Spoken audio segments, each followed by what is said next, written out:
भक्तजनों, माताओं, बहनों, सादर जय श्री कृष्ण। हमारे YouTube चैनल में आप सभी का बहुत बहुत स्वागत है। मैं हूं आपके साथ आचार्य धर्मेंद्र शास्त्री। आज हम आपको कार्तिक माह की पूर्णिमा की दिव्य और ज्ञानमयी कथा सुनाने जा रहे हैं। इस कथा को अंत तक जरूर सुनिएगा और अधिक से अधिक लोगों को शेयर भी करिएगा।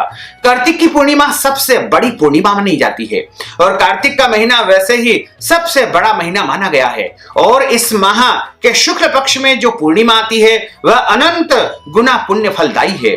और कार्तिक माह में पूरे महीने यदि कोई दान पुण्य या फिर स्नान आप नहीं कर सकते हैं तो केवल पूर्णिमा के दिन आप स्नान और दान करेंगे तो संपूर्ण माह का पुण्य फल आपको प्राप्त हो पाएगा। इस बार इस पूर्णिमा की कथा जरूर सुने तथा इस दिन दीप दान भी करना चाहिए। इस दिन दीप दान करने से मनुष्य के जन्म जन्मांतर के पाप दोष पीड़ाएं नष्ट हो जाती है और उसके पुण्यों का उदय होता है। उसके जीवन में एक नया उजियारा आ जाता है। तो अब हम आपको कार्तिक माह की पूर्णिमा की कथा सुनाने जा रहे हैं। आपसे अनुरोध है कि इस कथा को अंत तक जरूर सुनिएगा और अधिक से अधिक लोगों को शेयर भी करिएगा। गुरुर् ब्रह्मा गुरुर्विष्णु गुरुर्देवो महेश्वरा गुरुः साक्षात् परब्रह्म तस्मै श्री गुरुवे नमः। श्री अखंड मंडलाकारं व्याप्तं येन चराचरं तत्पदं दर्शितं येन तस्मै श्री गुरुवे नमः। जय जय श्री राधा रमण, जय जय नवल किशोर, जय गोपी चित चोर प्रभु, जय जय माखन चोर। मात मेरी श्री राधिका, पिता मेरे घनश्याम, इन दोनों के चरणन में मेरा बारंबार प्रणाम। मोहिनी मूरत श्याम की वो मन रही समाय, जो मेहंदी के पात में लाली रही समाय। बोलिए श्री द्वारकाधीश भगवान की जय, श्री वृंदावन बिहारी लाल की जय, गोपाल कृष्ण भगवान की जय। कार्तिक मास की पूर्णिमा तिथि को भगवान शिव की नगरी काशी यानी बनारस में देव दिवाली मनाई जाती है। वैसे तो देव दिवाली पूरे भारत वर्ष तथा विदेशों में भी जो लोग हमारे सनातन धर्म को मानते हैं वो सभी देव दिवाली कार्तिक पूर्णिमा को मनाते हैं। देव दीपावली के दिन भगवान शिव और गंगा माता की पूजा की जाती है। संध्या के समय गंगा आरती होती है। देव दीपावली के संदर्भ में दो पौराणिक कथाएं मिलती है। एक कथा महर्षि विश्वामित्र तथा दूसरी भगवान शिव से जुड़ी हुई है। यह कथा महर्षि विश्वामित्र से जो जुड़ी हुई है वह पहली कथा इस प्रकार आती है। इस कथा के अनुसार एक बार विश्वामित्र जी ने देवताओं की सत्ता को चुनौती दे दी। उन्होंने अपने तप के बल से त्रिशंकु को सशरीर स्वर्ग में भेज दिया। यह देखकर के सारे देवता अचंभित हो गए। विश्वामित्र जी ने ऐसा करके उनको एक प्रकार से चुनौती दे दी। इस पर देवता त्रिशंकु को वापस पृथ्वी पर भेजने लगे, जिसे विश्वामित्र जी ने अपना अपमान समझा। उनको यह हार स्वीकार नहीं थी। तब उन्होंने अपने तपोबल से उसे हवा में ही रोक दिया और नई स्वर्ग तथा सृष्टि की रचना आरंभ कर दी। इससे समस्त देवता भयभीत हो गए। उन्होंने अपनी गलती की क्षमा याचना तथा भगवान विश्वामित्र को मनाने के लिए उनकी स्तुति की। अंततः देवता सफल हुए और ऋषि विश्वामित्र उनकी प्रार्थना से प्रसन्न हो गए। उन्होंने दूसरे स्वर्ग और सृष्टि की रचना बंद कर दी। इससे सभी देवता प्रसन्न हुए और उस दिन उन्होंने देव दिवाली मनाई, जिसे देव दीपावली कहा गया। और देव दीपावली की जो दूसरी कथा आती है वह इस प्रकार है। तारकासुर नामक एक राक्षस था। उसके 3 पुत्र थे, तारकक्ष, कमलाक्ष और विद्युन्माली। भगवान शिव के बड़े पुत्र कार्तिकेय ने तारकासुर का वध कर दिया, क्योंकि तारकासुर का आतंक त्रिलोकी में फैलता जा रहा था। समस्त जीव जंतु और प्राणी उससे बहुत भयभीत थे। बहुत आतंक उसका फैला हुआ था। इस कारण से कार्तिक स्वामी ने क्रोधित होकर के तारकासुर का वध कर दिया।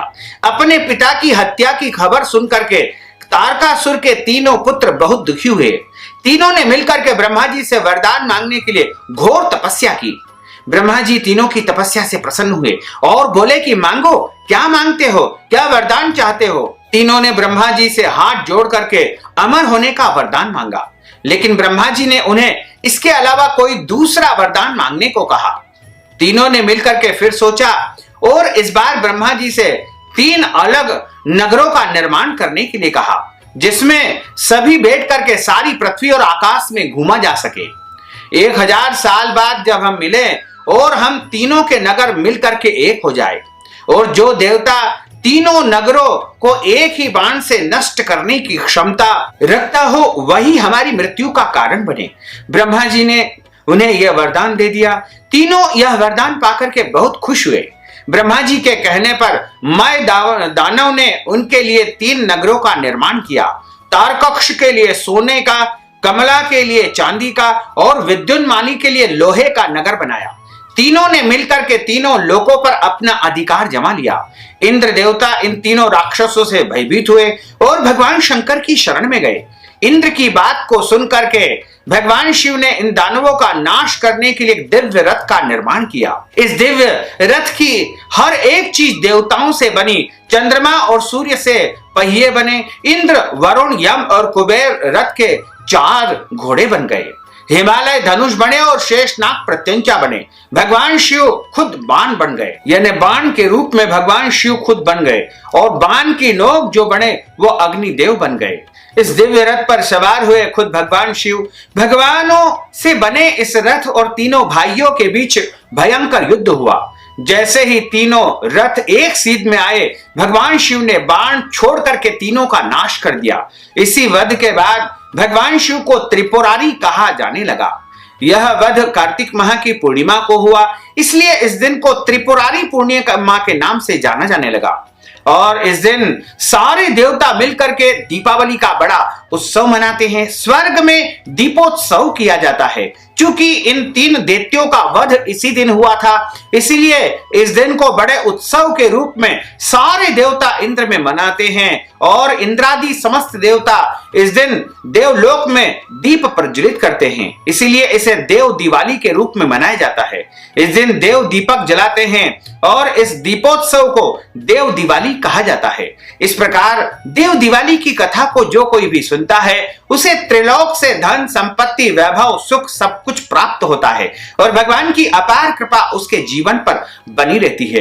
बोलिए श्री लक्ष्मी नारायण भगवान की जय, शंकर भगवान की जय, पार्वती माता की जय, गजानंद गणपति भगवान की जय। अच्युतम केशवम राम नारायणम कृष्ण दामोदरम वासुदेवम हरे, श्रीधरम माधवम गोपिका वल्लभम, श्री जानकी नायकम श्री रामचंद्रम भजे, जानकी मनोहरम सर्वलोक नायकम, श्री शंकरादि सेवितम पुण्य नाम कीर्तनम, श्री राम राम राम राम राम नाम तायकम, रामकृष्ण वासुदेवा भक्ति मुक्तिदायकम, रामकृष्ण वासुदेवा भक्ति मुक्तिदायकम, रामकृष्ण वासुदेवा भक्ति मुक्तिदायकम।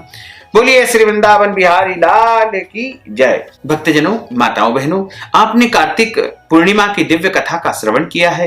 कथा सुनने के बाद यदि आप कार्तिक माह के निमित्त दान दक्षिणा प्रदान करना चाहते हैं तो आप हमारे पेटीएम के माध्यम से, गूगल पे के माध्यम से या फिर फोन पे या अकाउंट नंबर के माध्यम से धन राशि पहुंचा करके अपना नाम तथा गोत्र बता करके कार्तिक पूर्णिमा का संपूर्ण पुण्य फल आप प्राप्त कर सकते हैं। साथ ही हमारे इस ज्ञानवर्धक वीडियो को अधिक से अधिक लोगों को शेयर करिएगा, लाइक करिएगा, कमेंट करिएगा और यदि अभी तक आपने सब्सक्राइब नहीं किया तो अभी और इसी समय सब्सक्राइब अवश्य कर लीजिए। आपको और आपके पूरे परिवार को सादर जय श्री कृष्ण, सादर धन्यवाद।